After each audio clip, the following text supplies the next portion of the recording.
On m'a rien imposé, on m'a proposé au début de chanter Souris puisque c'est grave, et je trouvais que ça m'allait bien parce que j'ai tendance à être beaucoup dans l'humour et dans la dérision par gêne et par pudeur. Donc du coup ça marchait avec qui je suis. Et puis ensuite notre DA commun m'a appelé et m'a dit « Qu'est-ce que tu penses de l'ennemi dans la glace ?» Et l'ennemi dans la glace, c'est moi, quoi. Donc,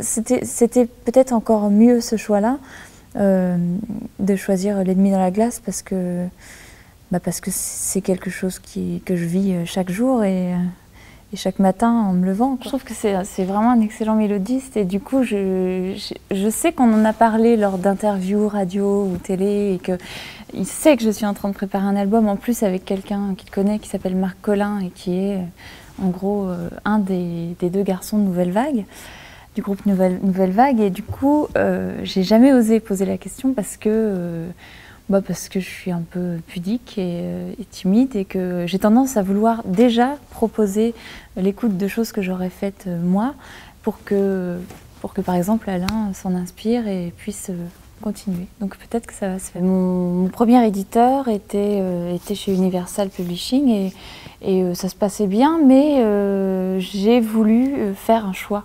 Et je pense que c'était important pour moi de continuer à avoir un éditeur, une maison d'édition, pour tout simplement me faire connaître et faire des rencontres et pouvoir créer des choses avec d'autres artistes, d'autres auteurs, d'autres compositeurs.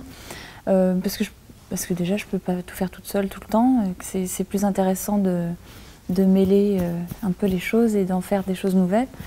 Et puis l'histoire avec Firmin de chez Strictly Confidential, c'est vraiment c'est une histoire, c'est presque quelqu'un de la famille, quoi. Il s'occupe de ses artistes comme de ses enfants, il demande des nouvelles, des chansons comme si c'était d'autres enfants qu'on aurait fait nous-mêmes.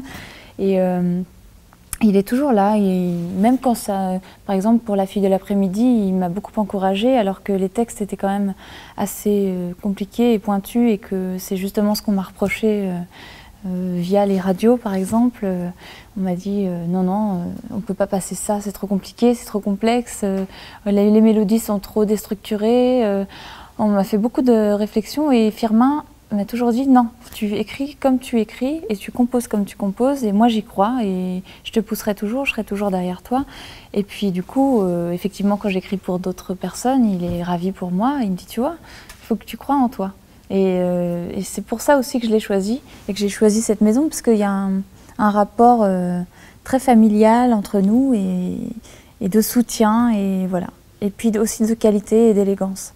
Il y a un contrepoids qui est plus dans l'humain, en fait, je trouve, et dans le rapport qu'on peut avoir avec d'autres artistes, parce que forcément on les rencontre, et puis l'aide. Enfin, je sais pas pourquoi, mais il y a un rapport. Enfin, je veux pas critiquer ma maison de disques, ça se passe très bien avec eux, et puis ça se passe très bien avec mon tourneur aussi, mais il y a moins. J'ai pas l'impression d'avoir une pression par rapport aux chiffres avec mon éditeur, en tout cas. Et c'est ça la différence, c'est qu'on me demande de faire ce que je sais faire et comme je sais le faire.